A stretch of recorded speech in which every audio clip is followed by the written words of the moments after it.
It didn't start with his face. His ghost wasn't in our old photographs, the ones with the sun-bleached smiles. It lived in the cold, blue light of a professional networking site, a mausoleum of his ambition. Our whole world had been a scaffold built around his 5-year plan, and when he left, the structure collapsed. His LinkedIn profile became my new scripture, a digital tomb I visited in the dead of night.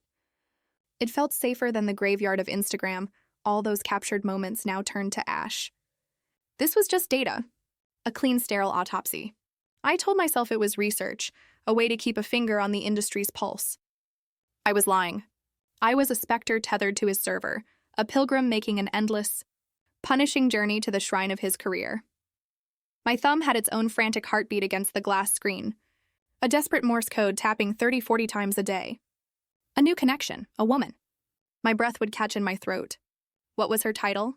I'd fall through the wormhole of her profile, into her company's page, until I was lost in a 2-year-old press release about a regional sales conference in Cleveland, my eyes scanning the text for a name, a sign, a whisper of a clue. The buzzing started then, a low-voltage hum behind my ears, the sound of static where my thoughts used to be. It was the sound of my own soul fraying. Sleep was a country I could no longer visit. I'd just lie in the crypt of my bedroom, the phone screen the only star in a dead sky, constructing phantom corporate hierarchies just to map who he might be speaking to by the water cooler. Food became an abstraction. I'd find myself at 3 p.m. with a piece of toast in my hand, chewing on ash, swallowing the ghost of a meal. My life, my own career, began to feel like a faded watercolor, a poorly rendered simulation. His was the real world, shot in high definition. I was just haunting the wings, I was fine. In control. It was just data. Then I saw the article. He hadn't shared it, only offered a silent digital nod, a like. A dense, impenetrable forest of jargon about supply chain logistics. It was the author who stopped my heart. A woman. A thought leader, her bio read. Her headshot a shard of glass. All crisp lines and cool ambition. I clicked on her profile. And there it was, at the top of her connections, a circuit closing in my mind. His face. The connection was made. My heart didn't just drop.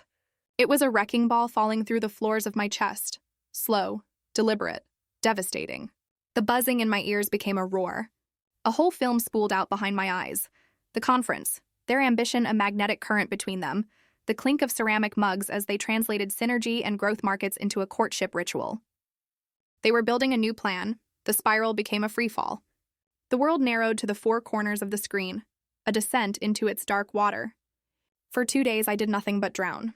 I refreshed his page, her page, the article, building a cathedral of their imagined life, brick by painful brick. I was a detective in an empty room, dusting for fingerprints on a phantom crime of which I was the only victim. I was fine until the email arrived. A single clean blade from my boss. Just checking in on the deck for tomorrow's presentation.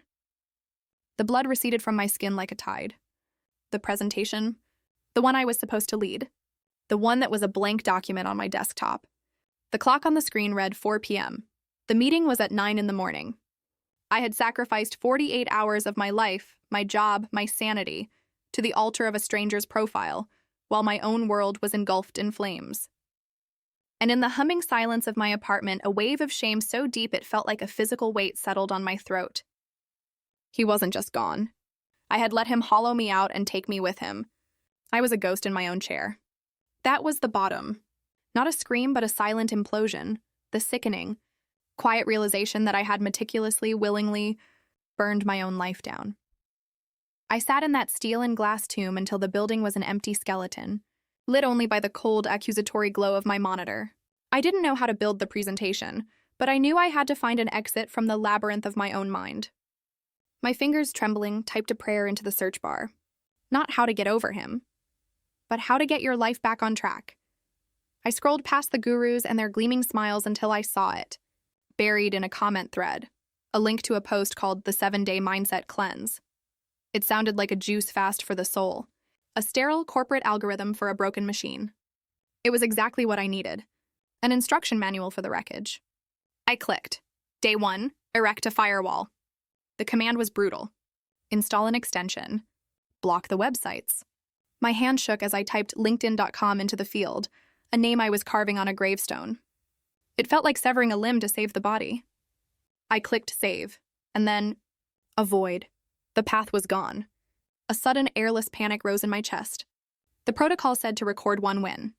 On a sticky note, I wrote, "The door is closed." I stuck it to my monitor, a tiny, fragile prayer. Day 2, clear the cache. The task, empty one cluttered digital space. My desktop was a crime scene of my own making, a chaotic shrine of screenshots. His face, her article. Charts from his quarterly reports. I dragged the cursor over every piece of my self-inflicted torture, a funeral procession into the trash can icon. I right-clicked. Empty trash. The small paper crumpling sound was a gunshot in the silent room. My win? The evidence is gone. Day 3. Reroute the network. Walk for 20 minutes on a route never taken. An act of cartographic treason against the well-worn ruts of my obsession. I stepped out into the gray evening and turned left where I always turned right. The rebellion was so simple it was profound. My brain, forced to navigate, to read street signs and watch for cars, had no room for the ghosts. It was carving new rivers through a desert of thought. I saw a mural I'd never noticed. My win, when I returned, I went a different way. The next days were a quiet montage of small repairs. Day 4, input new data, was a chapter of a book, drinking from a different well. Day 5, run a diagnostic, was writing 3 feelings on paper. Sad, anxious, tired, translating the storm into words, making it finite. Day 6 was reboot, and I fell into 7 hours of deep, dreamless dark, a baptism of silence. This morning was day 7. I woke up, and the first thought in my mind wasn't a person or a website. It was a sentence, fully formed, a clear spring bubbling up through mud. I know how to fix that third slide. I made coffee, I sat at my desk, and I worked. For 3 hours, the world was just me and the words, the ideas flowing, clean and focused. It wasn't until I was standing in the shower that I noticed. The buzzing was gone. The low-voltage hum of my unraveling had ceased. It wasn't that I was fighting the urge. The urge itself had dissolved, leaving behind not a scar, but a quiet stillness. It was my own mind again. Reclaimed territory. I'm laying out this whole pathetic, embarrassing blueprint because I know that desk. I know the glow of that screen while your life burns around you. I know the conviction that the spiral is permanent. A sterile 7-day listicle should not be able to save someone, but it gave me a foothold. It didn't heal my heart, that's a longer, bloodier war. But it stopped the freefall. Each tiny, insultingly simple task was a rung on a ladder out of the well. It taught me how to stop excavating his life and start rebuilding my own.